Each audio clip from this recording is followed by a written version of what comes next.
बार अपनी मुंह दिखाई और उदयपुर शहर में पहली बार इतना आशीर्वाद मिल गया, ये बड़ी बात है। आइए अब 2 परफॉर्मर शेष है। हंसता मेवाड़, आज की जो एक सपना देखा गया वो सपना आपके चेहरे पे थोड़ी और हंसी बिखेर देगा, क्योंकि अब जो मैं जिन्हें बुला रहा हूँ उसके लिए किसी भूमिका की जरूरत नहीं है, वो अपने आप में एक भूमिका है। चाहे कवि सम्मेलन के शुरू में खड़ा कर दो, चाहे बाद में खड़ा कर दो, वो हर जगह पे अपनी भूमिका बना लेता है। कैसी कैसी शब्दों को वो कविता में सजा देता है।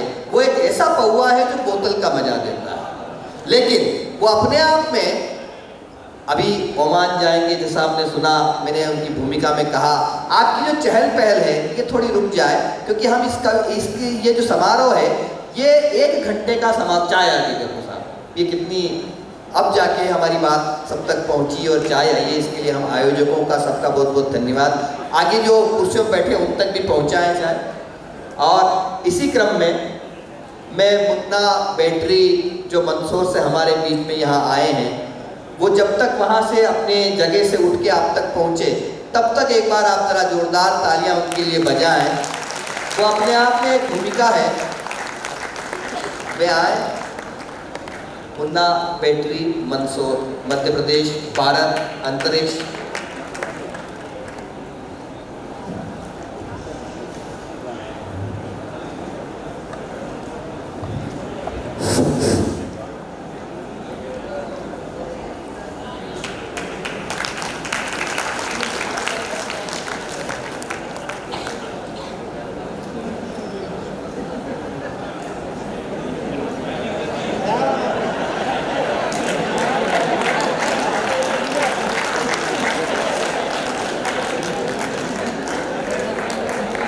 क्या खूब मेरी खामोशी का हाल समझ रहे हो। है वाली कौन सी बात हो गई इसमें। क्या खूब,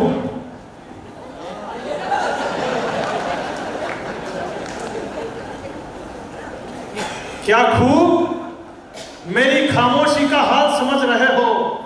बिन बोले ही आप तो कमाल समझ रहे हो, और आते ही माइक पर घूर रहे हो जासूस की तरह, जैसे खुद को बबीता और मुझे जेठालाल समझ रहे हो। देखो मेरे आराम से, बिल्कुल टेंशन मत लो, चिल्लाओ उस टाइम पे जब जरूरत पड़े अपने को। देखो कवि सम्मेलन केवल टाइमिंग का खेल होता और कुछ भी नहीं, केवल टाइमिंग का। टाइमिंग का मतलब आप समझ गए नहीं। वो फोन आता था पहले 1 रुपए वाला, कितने लोगों ने देखा, 1 रुपया डालते थे, देखा कि नहीं देखा आपने, 1 रुपये वाला फोन आता था। वो केवल टाइमिंग का खेल था और कुछ भी नहीं था। मेरी शॉप पे लगा हुआ था, एक हकला उलझ गया उसके ऊपर, अगले ने फोन उठाया, सिक्का डाला, घर पे फोन लगाया, बोले सुधा, घर पे फोन कट गया। 15 की मूल पल्स होती थी उसकी। अगले ने फिर फोन उठाया, फिर सिक्का डाला, फिर फोन लगाया घर पे, बोले सुधा, घर पे फिर फोन कट गया। अब देखना अगर टाइमिंग जोरदार हो तो फिर सदन की बेहतरीन तालियां देखना चाहता हूं। अगले ने गुस्से में फोन उठाया, गुस्से में सिक्का डाला और गुस्से में फोन लगाया, बोले सुधा, घर पे दूध रख के आए, दही जमा देना समझी। तो सामने से आदमी बोला, बोले ये बात थारे घरे बोल, रंग नंबर पे क्यों चिल्ल रही है। केवल टाइमिंग का खेल होता है और कुछ भी नहीं। कवि सम्मेलन केवल टाइमिंग का खेल होता है कि जो दूसरों के लिए बहा दे अपनी आंखों का नीर। बस ये 4 पंक्तियां तय करेगी कि मुझे कितनी देर पढ़ना है। चाय वाले तुरंत बाहर हो जाओ। किसी एक ने भी चाय नहीं तो मैं श्राप दे दूंगा यहां से। मेरी बारी आई और चाय बांटना शुरू कर दिया। ये अन्याय है मेरे साथ, घोर अन्याय है। पहले तो आदमी बहुत बढ़िया। और मैं यहाँ जो अध्यक्ष जी अरुण जी, उनको भी मैं प्रणाम करता हूँ। हालांकि मेरे को नहीं मालूम कि इनमें अरुण जी कौन है। ये चाय पी रहे सामने, पर सबने करा तो मैंने कहा मैं भी कर लेता हूँ, उसमें कौन सी बड़ी बात हो गई। लेकिन ये जरा चाय वाला भैया देख लो, अब देखो 4 के आगे ने 5वें के नहीं आए तो मेरे को श्राप दे। और अभी आगे वालों के इनको पकड़ा दिया, भी मेरी बात पे ताली भी नहीं बजाए। मेरा तो मरना वैसे ही हो गया शुरुआत में। तो या तो आप पी लो, तब तक मैं खड़ा रहूं।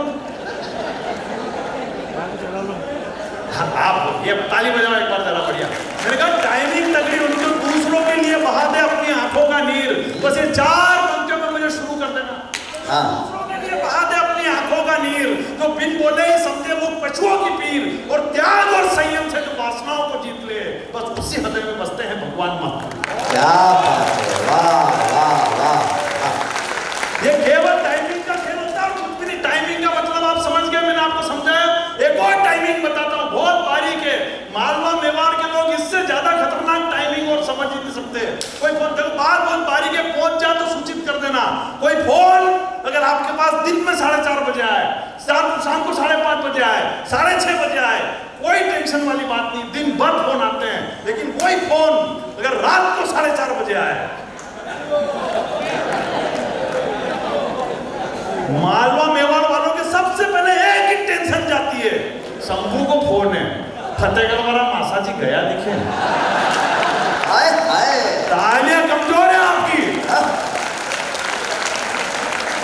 लेकिन इन तालियों को और बड़ा करना। सबसे खतरनाक टाइमिंग तो पास में जो पत्नी सोई हुई उससे होती खतरनाक। उसको यही मालूम नहीं फोन किसका है, लेकिन वो नींद में एक ही बात बोलती है, तू भी तो जावा जैसा वही रहा था।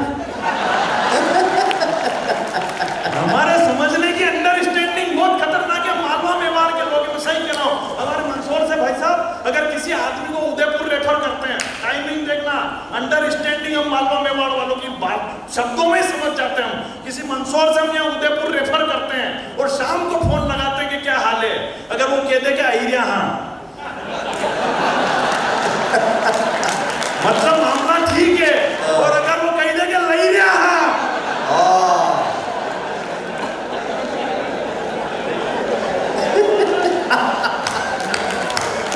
बहुत अच्छा पूछा। हानि भी है यार आपकी, यार चाय लेके बैठे तो अभी तो मेरी मोटर गर्म भी नहीं हुई है।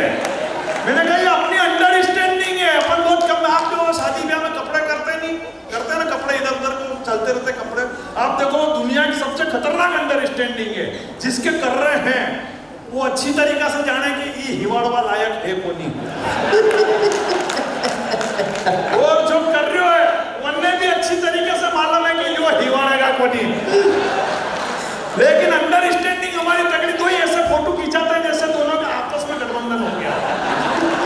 मतलब इस सृष्टि में दो प्रकार के लोग पाए जाते हैं। शुरू कर देना मुन्ना बेटी को। इस सृष्टि में दो प्रकार के लोग पाए जाते हैं, एक तीर छोड़ने वाला और एक तीर झेलने वाला। एक मात्र अपना हिंदुस्तान है जहां पे तीसरा आदमी और पाया जाता है, उड़ता तीर लेने वाला।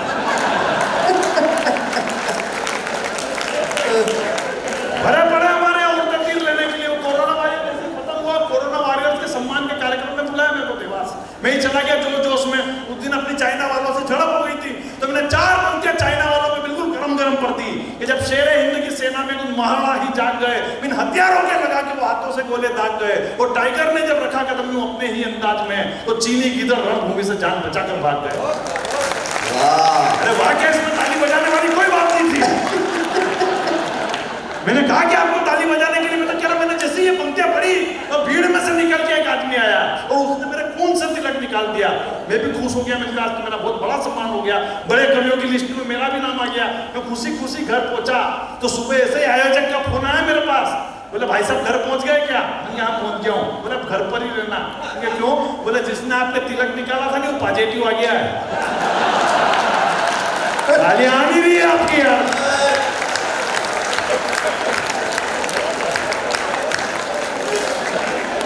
इसको कहते हैं उड़ता तीर लेना। और ऐसे हमने कई बार ले रखे। एक बार प्रीति पांडे जी ने बुलाया मेरे को उधर उत्तर प्रदेश की तरफ, आगरा के रेलवे स्टेशन पे खड़ा हुआ। मैं देखना उड़ता तीर आदमी कैसे लेता। आगरा के स्टेशन पे खड़ा हुआ, ट्रेन आने वाली, और जहां मेरी ट्रेन की बोगी आने वाली थी वहीं एक बुक स्टॉल जिसके ऊपर एक किताब टंग रही जिसका नाम था चिंता कम करने के 50 नुस्खे। मैंने कहा ले लो, जीवन में चिंता ही कम करेंगे। मैं गया, 500 का नोट दिया। मैंने कहा एक किताब निकाल दो। बोले खुल ले दो। मैंने कहा मेरे पास नहीं है। बोले 2 मिनट यही खड़े रहो, अभी लेकर आया। वो दुकान छोड़ के स्टेशन से बाहर, किताब अभी भी उसी की दुकान पे।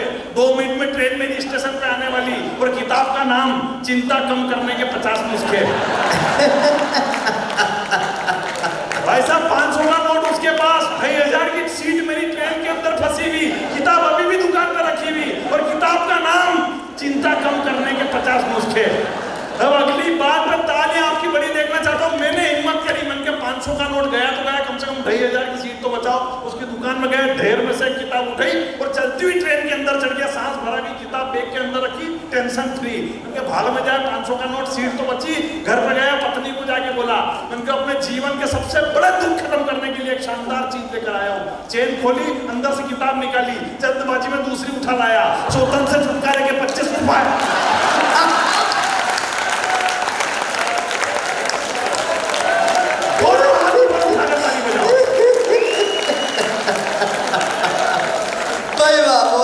इसको कहते हैं टाइमिंग। सही करा, लेकिन सही साथ टाइमिंग अगर आपको बता दूं तो मेरे सदन की बेहतरीन तालियां देखना चाहता हूं। 2 मिनट की कविता पढ़ूंगा, आप हाथ बिल्कुल भी मत उठाना। सही कह रहे हो मैं आपने डरा रखा हमको कि कविता मत पढ़ना यहाँ से। सही कह रहा हूं, 2 मिनट की कविता पढ़ना चाहता हूं। हकीकत कह रहा हूं, टाइमिंग क्या होती है डरा सकता हूं यार, हमको भी डराना आता है। लेकिन प्रणाम करना चाहता हूं आपको। मैं अभी एक कवि सम्मेलन में गया था भाई साहब। एक कवि सम्मेलन शुरू होने से पहले एक महिला पुलिस वाली वर्दी पहनकर खड़ी हुई थी। मैंने उन मैडम से पूछ लिया, मैंने कहा मैडम आजकल ये इंस्टाग्राम मोबाइल खोलो तो 10 लड़कियां कम कपड़ों में ठुमके लगा रही है, आप यहाँ वर्दी पहनकर खड़ी हुई हैं, क्या आपकी इच्छा नहीं होती है? तो पुलिस वाली मैडम ने जो पलट कर जवाब दिया, बस मुन्ना बैटरी को शुरू कर देना। पुलिस वाली मैडम ने पलट कर जवाब दिया कि मुझ में भी था हौसला कुछ कर दिखाने का, इसलिए पिया का सपना और बाबुल का घर छोड़ना पड़ा। मुझ में भी था हौसला दुश्मन को धूल चटाने का, इसलिए लाली और पाउडर से मुंह मोड़ना पड़ा। अरे रात चलते किसी बहन को कोई निकम्मा छेड़ न दे, इसलिए साड़ी मीडिया और चूड़ियों को छोड़ खाकी वर्दी का चोला। क्या बात है, वाह वाह वाह।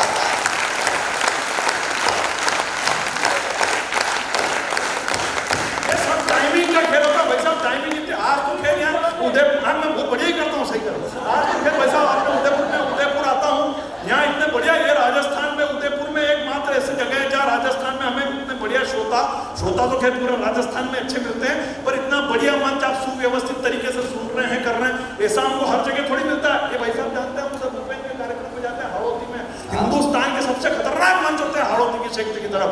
यहाँ कवि सम्मेलन चल रहा होता बीचों बीच मेले के, और इधर और पास में झूले चक्री होती है जिसमें नाव चल रही होती है, जिसमें लोग चिल्लाते हैं हो करके लोग ऊपर जाते हैं, फिर हो करके नीचे आते हैं। पहले नंबर वाले कभी की तो वही फाइल निपट जाती है, दूसरे नंबर पे एक और तो पकड़ के लाते हैं, फिर वो नाव भरा जाती हो करके लोग हो कर। एक कवि सम्मेलन में तो चौथे नंबर पे मेरी बारी आने वाली और मेरे बैठे बैठे ही हो गया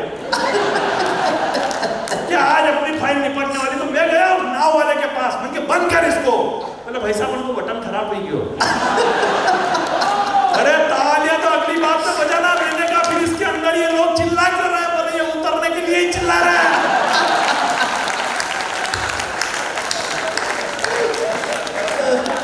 ये तो कुछ भी नहीं है, इससे ज्यादा खतरनाक कवि सम्मेलन दूसरे दिन मिला वापस हाड़ौती में।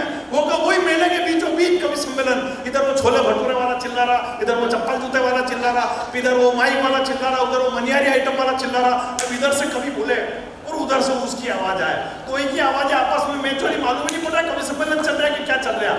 हमारे एक वीर रस के कवि ने जैसे ही पढ़ा, बोले पूरी दुनिया मित्र बनी, ये भारत की करामात है, बता पाकिस्तान अब तेरे बम की क्या औकात है। तो उधर से आवाज आई 20 रुपए 20 रुपए 20 रुपए, हर बात 20 रुपए।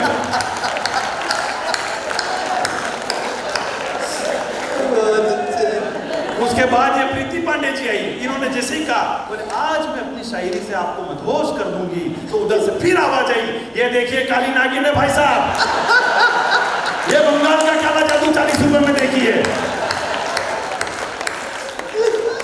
और अगली वाली पे तो इस सदन की तालियों का विस्फोट देखना चाहता हूं। जैसे ही हमारे संचालक महोदय ने कहा, बोले आज हमने मंच पर 2 कवित्री बुलाई है, तो उधर से फिर आवाज आई 300 में 2, 300 में 2, 300 में 2।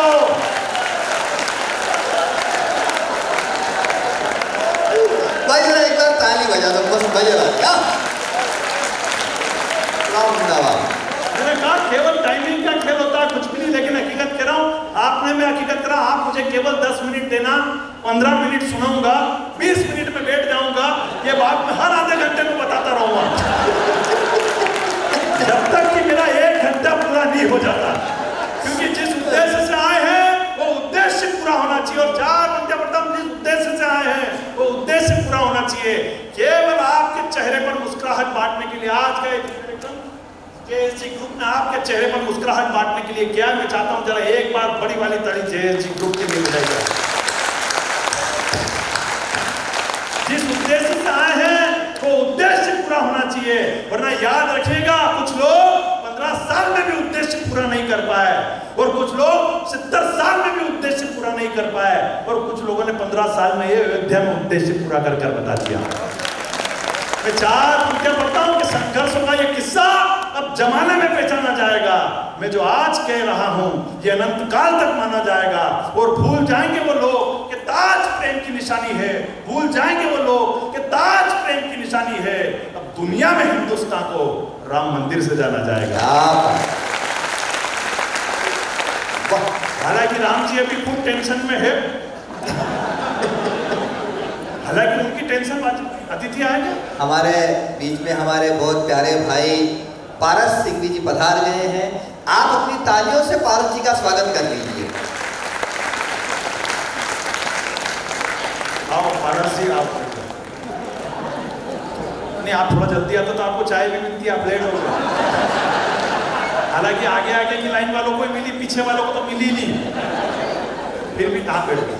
आप चुनाव में व्यस्त थे, रिजल्ट क्या रहा मुझे पता नहीं अभी, लेकिन है बधाई हो आपको, बहुत बहुत बधाई।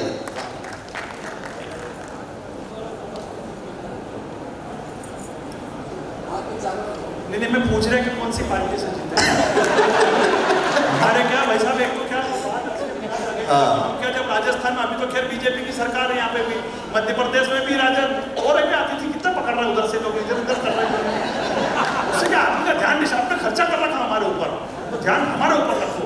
उधर वाले तो क्या उनको आएंगे तो उधर चले जाएंगे, आप तो कुछ कर नहीं सकते उसमें, आप रोक सकते हो क्या उसकी? तो फिर अपने क्यों उधर कर देख के उंगली करना? आ जाओ भाई साहब, आप भी आ जाओ, आपको देखे वो डिस्टर्ब हो रही है, बैठ जाओ, तो खुद ही डिस्टर्ब है। प्रणाम करता है, एक बार जरा उनके लिए भी ताली बजा दो। तो मैं बात आपको बता दूंगा, हमारा क्या इधर उधर निकल जाता है, जैसे बात कोई और कर रहा था, बीजेपी क्या आ गया। अब क्या होता है कि हमारा ध्यान डिस्टर्ब हो जाता है, ध्यान बीजेपी से डिस्टर्ब नहीं हो रहा, डिस्टर्ब तो उनसे ही हो रहा है, बीजेपी से कोई डिस्टर्ब होता ही नहीं है। लेकिन मैं बात बता रहा था, पहले जब हम राजस्थान में कांग्रेस की गवर्नमेंट थी, उधर मध्य प्रदेश में बीजेपी की गवर्नमेंट थी, हम जब भी इधर आते थे तो कांग्रेस की जब गवर्नमेंट थी तो हमको आयोजक आके होटल में आके चमका के जाता था, बोले राहुल जी के खिलाफ। अब हमारे टेंशन हो जाती है कि कौन से मंच में क्या काम करना। नवरात्रि में एक पैर हमारा है, एमपी में दूसरा पैर हमारा, राजस्थान में हमें मालूम नहीं पड़ता कौन से मंच में क्या काम करना। एक बार तो राजस्थान के एक मंच में मैं जाके भूल गया, मैंने जो राहुल जी को उधेड़ना शुरू किया, सामने से अध्यक्ष जी बैठे हुए और यूं यूं कर रहे और मेरे को लग रहा है कि इनको मजा आ गया, तो मैंने और उधेड़ना शुरू किया। फिर नीचे से पर्ची आई, बोले बेटा आज पेमेंट लेके जाएगा कि अध्यक्ष ने यही छोड़ के जाएगा। तो मैंने पूरा डैमेज कंट्रोल किया। मैंने कहा राहुल, अगर 97 पे आउट नहीं होता तो भारत आज वर्ल्ड कप जीत जाता। हम तो क्या डैमेज कंट्रोल करने के, हम हिंदुस्तान तेजस में अपन यूं थोड़ी विश्व गुरु है क्या? मैं भी जयपुर गया था, अंग्रेज ने पकड़ के मेरे से पूछ लिया, बोले आप विश्व गुरु कैसे? क्योंकि हमारे हिंदुस्तान में तेजस्वी लोग पाए जाते हैं, इसलिए पूरी दुनिया में हम विश्व गुरु कहलाते हैं। बोले मैं कैसे मान लूं? मन के मैं साबित करके बता सकता हूं। बोले कैसे? मैंने कहा आपके विदेश में अगर किसी बस की स्पीड बढ़ानी हो तो आप लोग क्या करते हो? बोला हम उसमें से पुराना इंजन निकाल के नया इंजन फिट कर देते हैं। उनके पास यही तो गलती करते हो, हमारे यहाँ पे ऐसा नहीं करते हैं। बोले आपके यहाँ पे क्या करते हैं? मैंने कहा हम तो उसी बस के आगे लिख देते हैं सुपर फास्ट बस।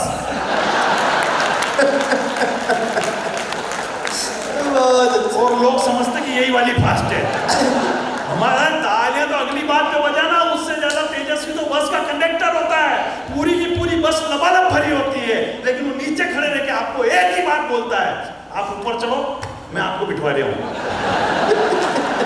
हिंदुस्तान में इससे ज्यादा कॉन्फिडेंस किसी की बात नहीं। भरा पड़ा अपने आप में तेजस्वी लोग। तभी तो ट्रेन के अंदर एक नया नियम आ गया, ट्रेन के अंदर एक नया नियम आ गया वेटिंग का टिकट वाला अंदर नहीं चढ़ सकता। मैं मुंबई जा रहा था, टीटी आ गया वडोदरा में, बोला आपका टिकट वेटिंग में, नीचे उतर जाओ।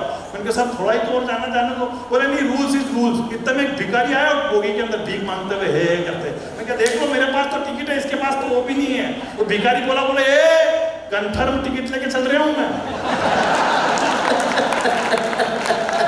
वो तालियां तो अगली बात पे बजाना। वो बोले कि सेकंड एसी का है, लोग उधर सो रहे हैं इसलिए मैं थर्ड एसी में भीख मांग रहा हूं।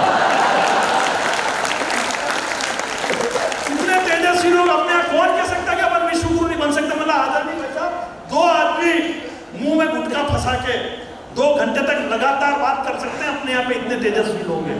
सही कह रहा हूँ, पहले वाला बोला, दूसरे वाला बोला ये, दूसरे ने भी पलट कर जवाब दिया। मैं समझ ही नहीं पाया ये दोनों कौन है, तो मैंने तीसरे आदमी से पूछा, मैंने कहा ये दोनों कौन है? वो बोला ये दोनों डॉक्टर हैं। मैंने कहा ये काई के डॉक्टर है? बोले ये कैंसर के डॉक्टर है। वो ताले आपकी अगली बात पर उठे। मैंने कहा ये किस विषय में बात कर रहे हैं? बोले आजकल तो ये गुटखा नकली आ रहा है, इसी विषय में बात कर रहे हैं। इतना कहता, मैं खुद तेजस्वी आदमी, पिछले साल जब सोनी टीवी पे गया था, भाई साहब इधर देखो, पैसा मैं सोनी टीवी पे गया था, आप उधर भी देखते हो, इधर देखो आप इस तरह, सही कर नहीं, ये भी तेजस्वी कोई कम थोड़ी, हमको इधर जैसे मैं पीछे पलट के जाता हूँ वाह कर देते हैं खट्टा करके, फिर पता नहीं किधर वाह कर रहे उधर बैठ के। तो वह तेजस्वी आदमी, मैं पिछले साल सोनी टीवी पे गया था, 3 लोगों से सवाल पूछे, बोले लाफ्टर चैलेंज जीतने के लिए 5 करोड़ का इनाम है, क्या करोगे? पहले वाला बोला मैं 2.5 घंटे मेहनत करूंगा, 1 मिनट रिजेक्ट बार। फिर दूसरे से पूछा, बोले लाफ्टर चैलेंज जीतने के लिए 5 करोड़ का इनाम है, क्या करो? वो बोला कि मैं 18 घंटे मेहनत करूंगा, 1 महीने तक, वो भी रिजेक्ट बार। फिर मेरी बारी आई, मेरे से पूछा, बोले लाफ्टर चैलेंज जीतने के लिए 5 करोड़ का इनाम है, क्या करोगे? मैंने कहा 2.5 करोड़ आपके।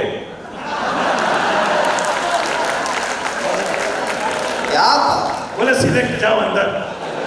मैं तो यार बोले जाओ, मैं हालांकि ये बात बतानी नहीं चाहिए, लेकिन हकीकत कह रहा हूँ, सबसे ज्यादा अगर हिंदुस्तान में कोई तेजस्वी है तो ये जो बड़े बुजुर्ग लोग यहाँ बैठे हैं, ये हिंदुस्तान के सबसे ज्यादा तेजस्वी आदमी, सबसे ज्यादा। बचपन में हमें ये कह के सुला देते थे कि भूत आ जाएगा, भूत आ जाएगा, सो जा। भूत कुछ नहीं आया, अगले साल एक भाई और आ गया मेरे।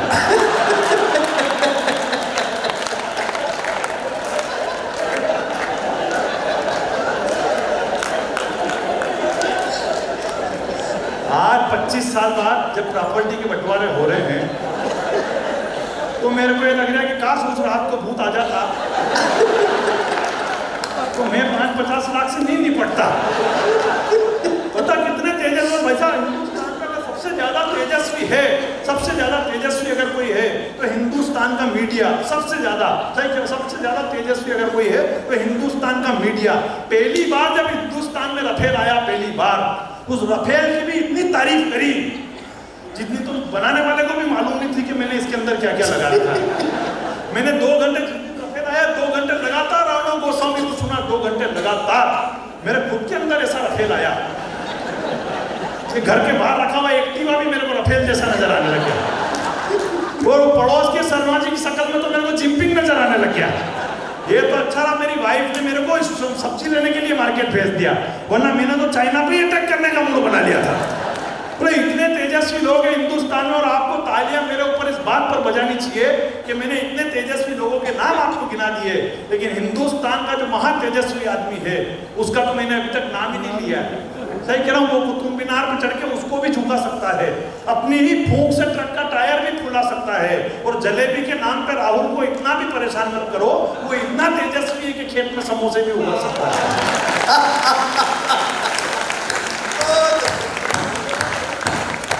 भूमिका थोड़ी शार्ट है, लेकिन इतना तेजस्वी आदमी उत्तर प्रदेश के चुनाव में राहुल जी ने मंच से घोषणा कर दी, बोले मैं पांडव हूं, बाकी सब कौरव है। अभी मंच से घोषणा करी, बोले मैं पांडव हूं, बाकी सब कौरव है। तो ये भाजपा वाले उनके पीछे पड़ गए, बोले कैसे कह दिया अपने आप को आपने पांडव, कैसे कह दिया अपने आप को आपने पांडव। तो राहुल जी ने पीए से पूछा, कौन थे रे पांडव?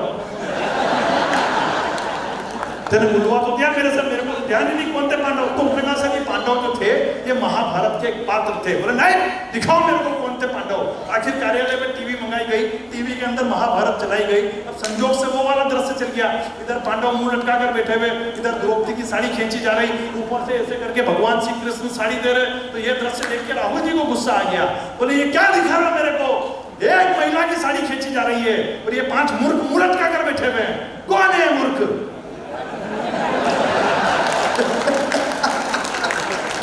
तो ये बताया सिर्फ यही पांडव है। तो वो बोले वहां तो फिर उधर के आदमी का नाम लेने के लिए बोलता था, बोले सब कौरव में उन्हीं का आदमी तो खींच रहे हैं। तो उदयपुर वालों तालियां अगली बात पर बजा देना बढ़िया वाली। वो बोले कि वहां तो फिर मुझे ऊपर से साड़ी दे रहे उनका नाम लेने के लिए बोल देता। बोले सर वो पूरी दुनिया के सम्राट है, आपके एक के फोड़े पड़ रहा हूँ, उनके 16,108 है।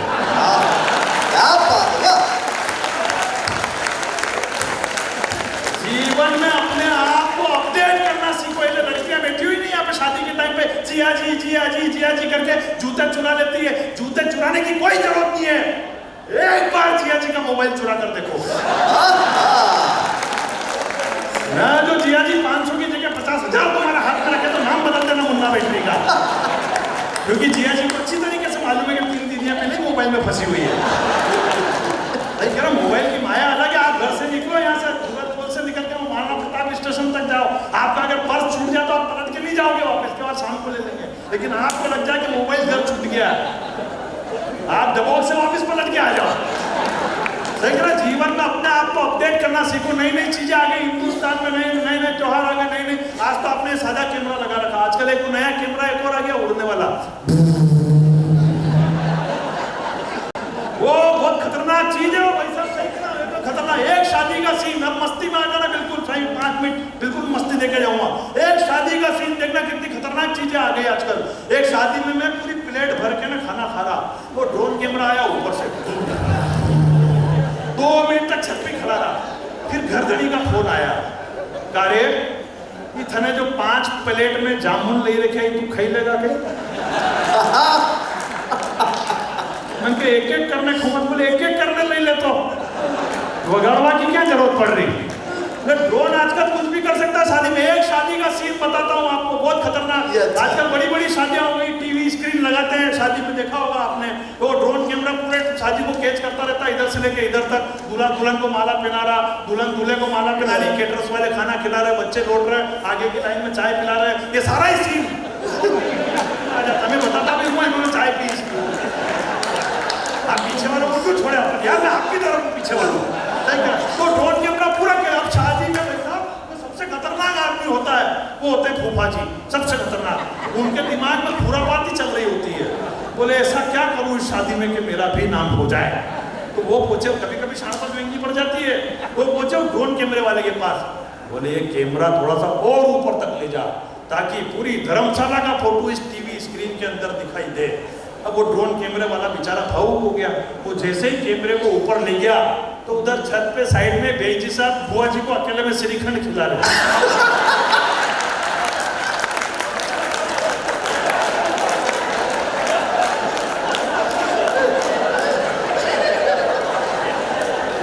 आप तो ऐसे उछल रहे भाई साहब जैसे आप ही थे।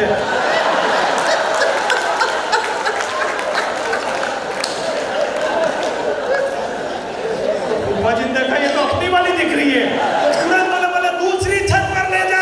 तो दूसरी छत पर फूफा जी का लड़का पेट वाले के साथ सिगरेट फूक लिया।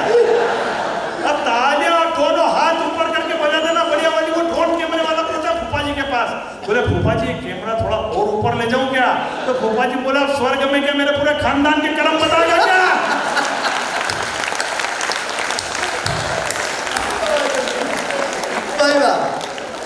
यार नई नई चीजें आ गई, और नई नई चीजें देखना, 2-3 मिनट और ले लेता हूँ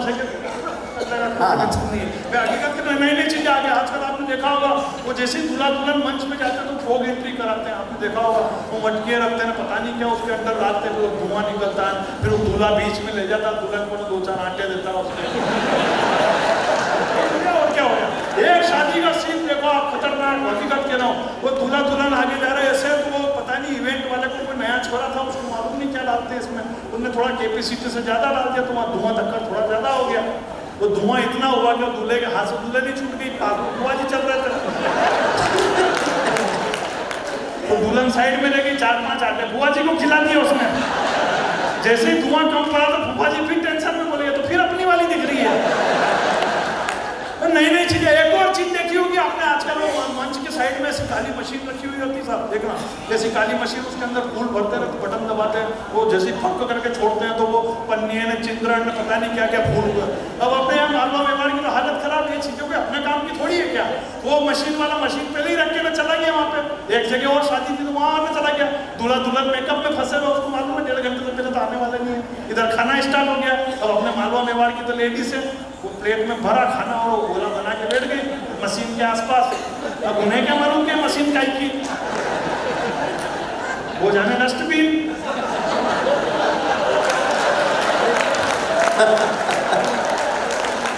अब सब खा पी के जितनी कटोरी थी उसके वो उनके निकलनी बात में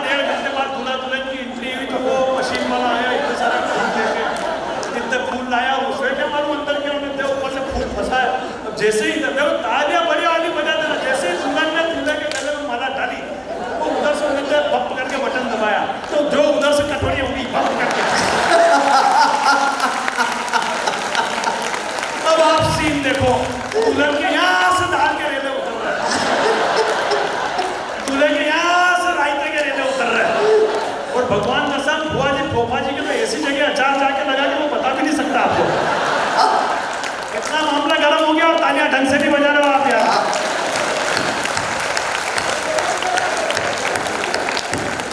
बोले यार कितनी हकीकत बोला नई चीजें मेरा ऑब्जर्वेशन का कभी मेरा आदमी मैं तो ऑब्जर्वेशन हम जब वहाँ शादी ब्याह में जाते थे जब हमारी कम थी उम्र हम जब छोटे थे वो यार दोस्तों के साथ चले जाते थे कि वहाँ इनके घर पे वो भी होगी तो अपन भी शादी ब्याह में मजे लेंगे और क्या करेंगे मतलब ऐसे नहीं जाते थे दोस्तों के साथ। वो एक शादी में भैया बैठो ना बुआ जी मजा नहीं आ रहा क्या कहाँ जा रहा है अरे ये कोई बात ऐसा थोड़ी होता है क्या बताओ। अच्छा आप देखो हिंदुस्तानी आदमी भोला कितना है जाना उनको पीछे वाले बता रहे हैं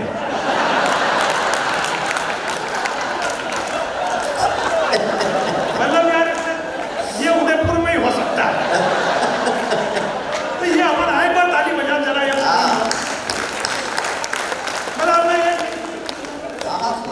मतलब हकीकत करो नई चीजें आगे वहाँ मैं दोस्तों के साथ जाते थे वहाँ तो दोस्तों के साथ एक दिन पहले ही चल जाते थे वहाँ हलवाई वो रसोई बनाता था तो अपन के साथ में लग जाते थे। एक बार एक सीन देखना खतरनाक वो शाम को हलवाई वो बना रहा धर्मशाला का कमरा इधर उधर दो पूछ लिया दूल्हे से कि ये कौन है आपके साथ बोले दोस्त बोले इसकी लंबाई अच्छी है वो अंदर कमरे में बल्ब खत्म हो गया शार्ट हो गया तो जरा सा ऊपर जाके इसको बल्ब चेंज करा दो अंदर नजर नहीं आ रहा। मैं ही गया अंदर बल्ब दोस्त दूल्हे का अंदर गया वो अंदर टांड बनी हुई तो उस पर पाँव रख के यूं रखा तो यूं ऊपर चढ़ के बल्ब लगा दो जैसे मैंने पाँव रखा टांड पे मेरे पाँव में कुछ कचर मचर लगा मैंने कहा कुछ ना मैंने जेब से मोबाइल निकाल के जैसी टार्च नीचे मारी तो मेरा एक पाँव खोपरा पाकी ट्रे में रखा हुआ मैं टेंशन में कि यार भले ही करते मामला बिगड़ गया यार तो मैं तुरंत नीचे कूदा पाँव चकाचक करे बल फंसा निकल गया वहां से गायब ही हो गया। दूसरे दिन सुबह आया सीट देखना कितना बढ़िया दूसरे दिन सुबह आया खड़ा हुआ तो वो हलवाई आया अंदर गया भागते हुए आया अंदर मन के बहुत फटा वो आया और घरधनी को बोल रहा बोला आप कितने भले मनक हो यार। बोले क्या हुआ वो देखो मुझे पाँव छपा था ठंड का टाइम था पाँव जितना मेरा बड़ा था वो ठंड के टाइम में सुपड़ के ना छोटा हो गया सुबह तक। अब वो हलवाई अंदर से भागता हुआ बोले आप घरधनी को बोला बोले आप कितने भले मनक हो यार। बोले क्यों बोले साक्षात कान्हा जी आपके यहाँ आके भोग लगा के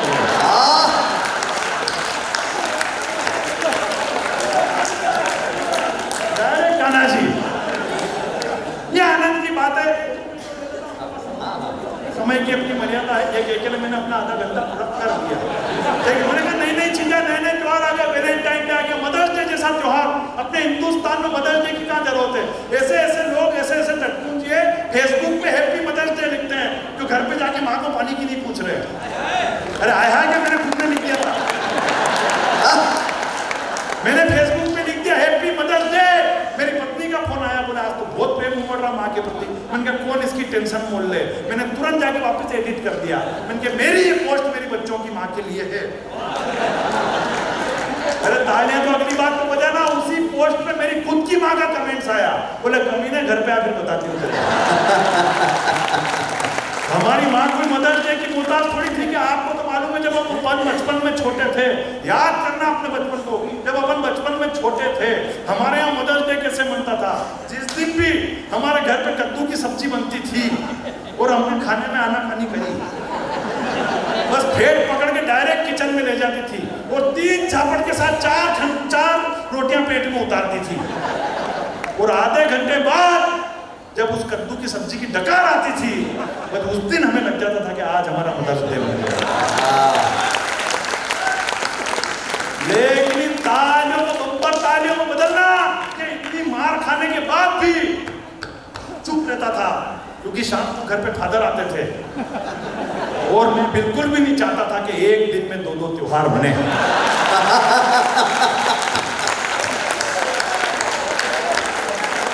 क्योंकि पिताजी का टेरी थोड़ा और अलग वाला हुआ करता था भाई साहब। जिस दिन भी मेरे घर में माता पिता की लड़ाई होती थी मैं चुपचाप अपनी कापी किताब खोल के बैठ जाता था क्योंकि मेरे को 100% मालूम था कि 10 मिनट के बाद इन दोनों में से उड़ता हुआ तीर मेरे ऊपर ही आने वाला है। लेकिन समय की अपनी मर्यादा है। बड़ी तालियों से मुन्ना बेटी को विदा करना अरे उनको तो शरीफ में पंक्तियां पे पढ़ने दो कि हंसी चेहरे के पीछे कब पहचान जाती है आपकी तालियां देश से बाहर ओमान तक मैं सुनना चाहता हूं कि हंसी चेहरे से पीछे कम पहचान जाती है, जरा सी मान मनवार से ही वो मान जाती है, और न जाने क्या रिश्ता है दुनिया में ये ईश्वर जाने। मैं रहूं परदेश में भी भूखा तो मां पहचान जाती है।